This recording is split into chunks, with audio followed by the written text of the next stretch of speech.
আজকে আমি আপনাদের জন্য নিয়ে আসলাম একদম ভাইরাল সুজির হালুয়া রেসিপি। যেটা হবে না শক্ত, না হবে না নরম, না হবে শুকনো, একদম জর্জরা পারফেক্ট সুজির হালুয়া তৈরি করে দেখিয়ে দিব। আসসালামু আলাইকুম everyone, welcome to Mehnus mom's kitchen. এ হালুয়া খেতে যেমন সুস্বাদু তেমনি হয়েছে একদম মজাদার। একবার হলে এই হালুয়া তৈরি করে খাবেন আর আপনার বাসায় সবাইকে তাক লাগিয়ে দিবেন। সুজির হালুয়াটি তৈরি করার জন্য আমি নিয়ে নিলাম ১ কাপ সুজি। ১ কাপ সুজির জন্য আমি ২ কাপ তরল দুধ দিয়ে দিয়েছি। ১ কাপ সুজির জন্য ২ কাপ তরল দুধ দিতে হবে। এবার তরল দুধ আর সুজি ভালো করে মিক্স করে এটাকে আমি রেস্টে রাখবো ১৫ মিনিটের জন্য। ১৫ মিনিট পর আপনাদেরকে দেখিয়ে দিব।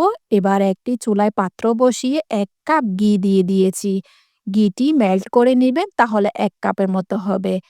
ঘি যখন গলে আসবে তখন এর মধ্যে আমি দিয়ে দিলাম ১০ থেকে ১২টি মতো কাঠবাদাম, ১০ থেকে ১২টি মতো আমি পেস্তা বাদাম দিয়ে দিলাম। একদম গোটা, গোটা দিয়ে দিতে হবে। ১০ থেকে ১২টি মতো আমি কাজু বাদাম দিয়ে দিলাম। ৬টি মতো আখরোট দিয়ে দিয়েছি বা ওয়ালনাট।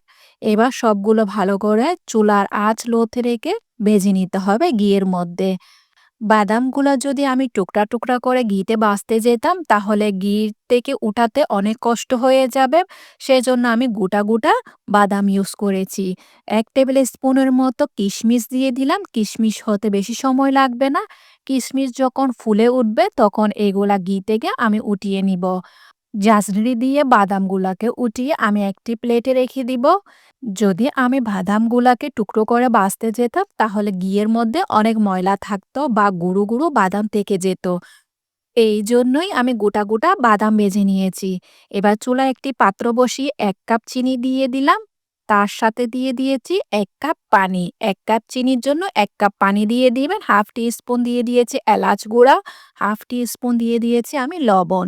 যদি আপনাদের হাতের কাছে এলাচ গুঁড়া না থাকে তাহলে আস্ত এলাচ দিয়ে দিবেন ২ টি। একটু মুখটাকে ফেড়ে আস্ত এলাচ দিয়ে দিবেন। এবার চিনিটি গলে আসা পর্যন্ত আমি অপেক্ষা করব। চিনিটি গলে আসলে এটাকে আমি একপাশে রেখে দিয়েছি। বাদামগুলা এ পর্যায়ে ঠান্ডা হয়ে গিয়েছে।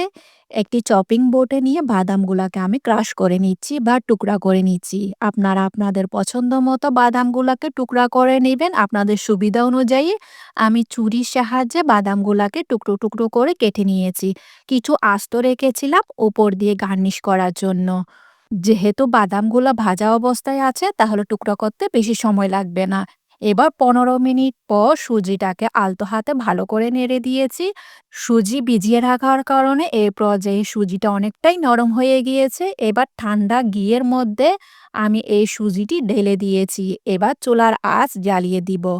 যে ১ কাপ ঘি ইউজ করেছিলাম বাদাম ভাজার পরে যে অবশিষ্ট ঘি রয়ে গিয়েছিল ওই ঘিয়ের মধ্যে সুজিটা দিয়ে দিলাম।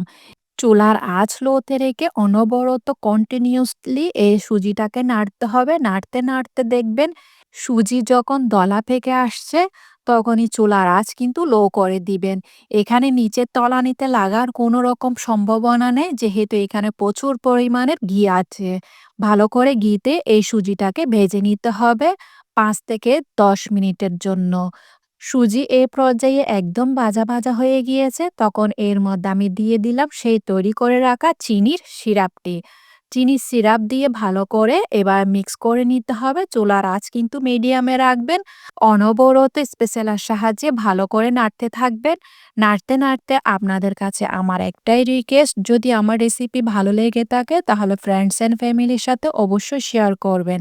আর লাইক, কমেন্ট, সাবস্ক্রাইব করতে একদমই ভুলবেন না।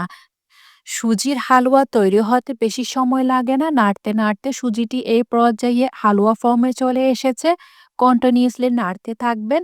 যখন একটু দলা পেকে আসছে তখন ভেজে রাখা বাদামগুলা দিয়ে দিয়েছি। কুচি করে রাখা বাদাম পরিমাণ মতো সবগুলা দিয়ে দিলাম। আমি কিছুটা রেখে দিয়েছি উপর দিয়ে গার্নিশ করার জন্য। এবার বাদামটি দিয়ে ভালো করে হালুয়াটি মিক্স করে নিয়েছি।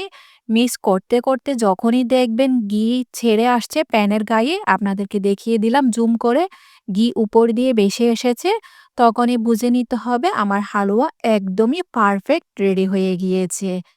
গরম, গরম হালুয়া থেকে অতিরিক্ত ঘি বের হয়ে এসেছে। এই ঘিগুলাকে আমি উঠিয়ে রাখবো হালুয়া থেকে। ঘিগুলাকে সরিয়ে নিয়েছি। যদি আপনারা চান এই হালুয়াটাকে বরফি আকারে বসাতে পারেন। আমি বরফি আকারে বসাচ্ছি না। আমি একটি প্লেটে নিয়ে নিলাম। উপরে দিয়ে সেই বেজে রাখা বাদামগুলা দিয়ে গার্নিশিংটি ফিনিশিং করে নিলাম। কতটাই যে মজা হয়েছে এই হালুয়াটা, না বানালে আপনারা কিছুতেই বুঝতে পারবেন না। অবশ্যই একবার ট্রাই করবেন। মজার এই সুজির হালুয়াটি রুটি, পরোটা বা পুরির সাথে খেতে হয় একদম অসাধারণ। শবে বরাতের সময় বা শবে বরাতের রাতে অবশ্যই আপনারা এই হালুয়াটি তৈরি করতে পারেন। আজকে তাহলে এ পর্যন্ত। দেখা হচ্ছে নতুন আরেকটি রেসিপি নিয়ে। সে পর্যন্ত ভালো থাকবেন, সুস্থ থাকবেন, আমার জন্য দোয়া করবেন।